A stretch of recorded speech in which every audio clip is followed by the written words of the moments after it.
Bueno, hace 4 años, cuando al mundo entero lo sorprendió el triunfo de Donald Trump, las encuestas fueron probablemente las más afectadas. Todo el mundo aseguró que las encuestas son las que habían fallado. Cuando uno analiza lo que sucedió en el 2016, se da cuenta que en gran medida las encuestas no fallaron, sobre todo a nivel nacional.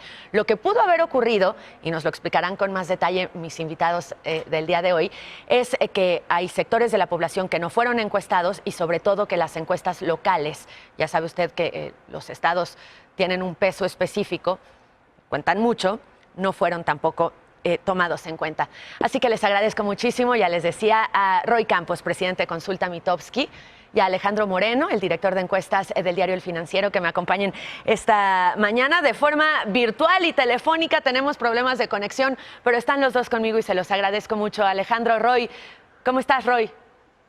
Hola Daniel, gusto en saludarte. Alejandro, buenos días. Muy buenos días, Daniel. Roy, ¿qué tal? Buenos días. Bueno, Hola, en el Alejandro. 2016 los encuestadores pues pasaron una mala noche, sobre todo porque todo apuntaba a que Hillary iba a ganar y al final de cuentas fue Trump quien ocupó la Casa Blanca por los pasados 4 años, y cuando la gente no tiene los datos específicos que ustedes tienen, pues ¿quién falló? Las encuestas, ¿cierto, Roy?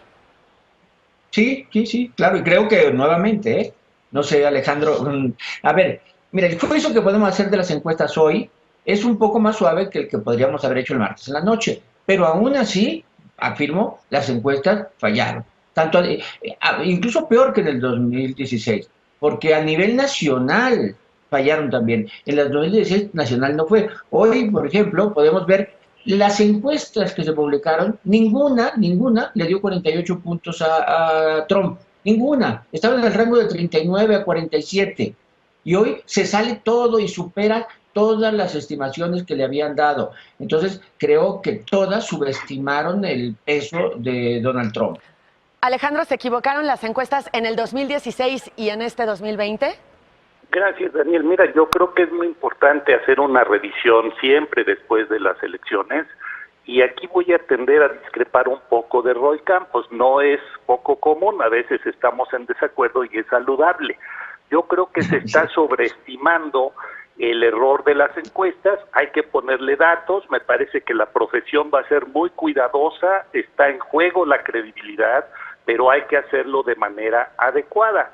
Me parece que tomando en consideración la mayoría de los estados batalla, los battleground, en donde podría haber sido más controversial, pues estamos hablando de un poco de subestimación a Trump. Tiene, como lo tuvo en 2016, un mejor desempeño en las urnas que en las encuestas, pero no son errores realmente grandes. Me parece que aquí se está sobredimensionando el asunto, y también hay una confusión enorme, Daniel, si me permites, que es confundir las encuestas con los pronósticos. Los pronósticos nuevamente daban una victoria abultada porque son pronósticos.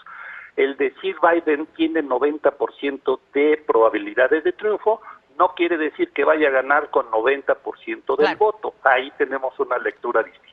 Ahora, uno de los escenarios o el escenario que primero se descartó en la jornada electoral del martes pasado fue la ola azul, es decir, que Biden arrasara, y en gran medida eso era una posibilidad por las encuestas en Florida y Texas, que muy pronto en la jornada supimos que no iban a ser azules sino rojas.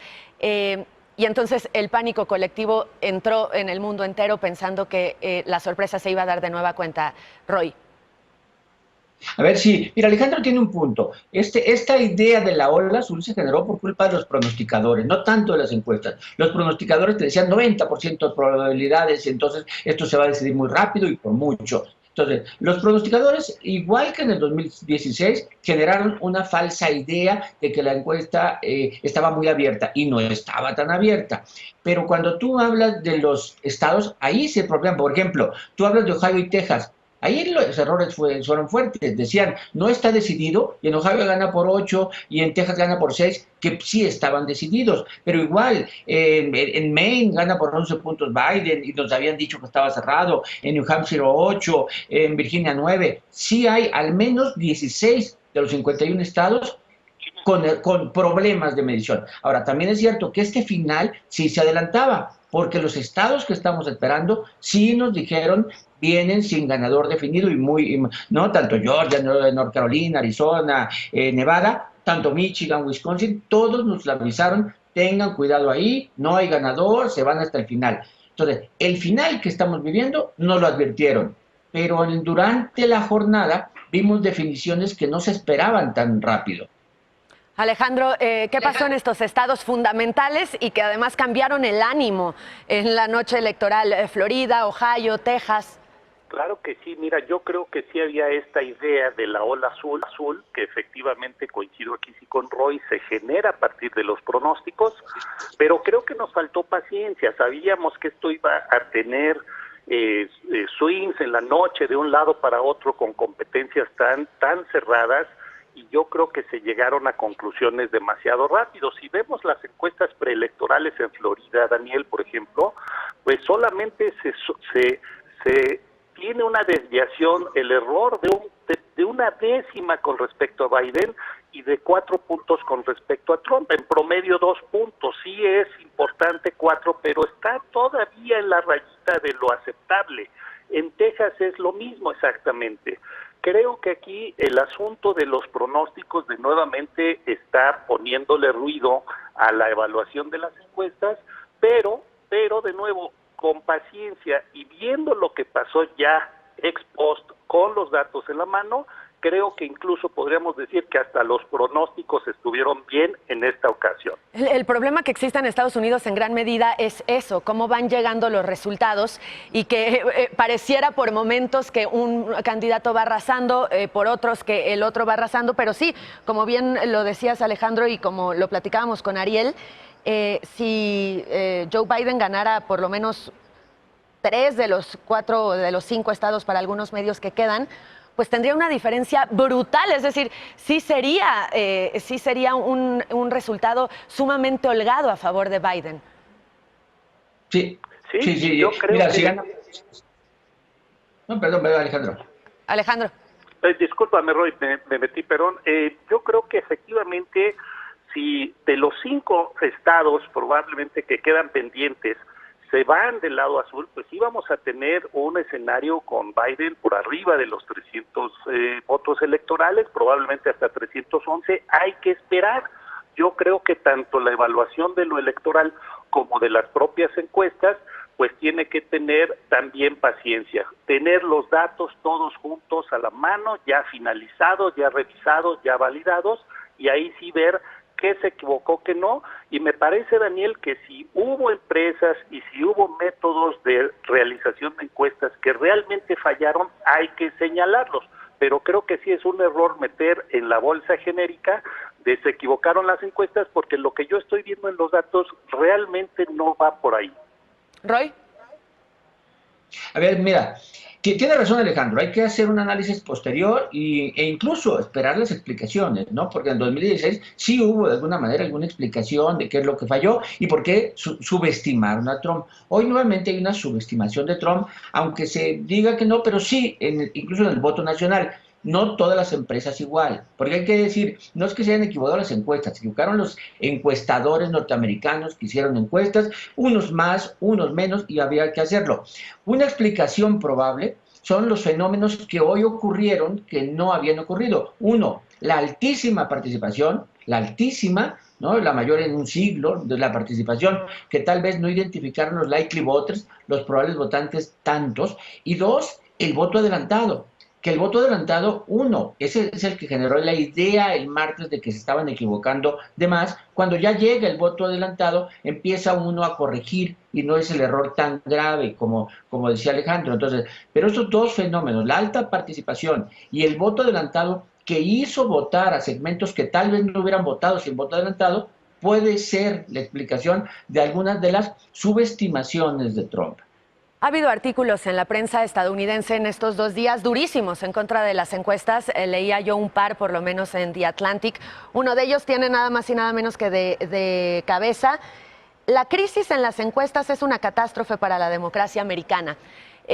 2 preguntas para ustedes dos con base en esto. ¿Estaba en juego la credibilidad y el futuro de las encuestas este martes, Alejandro?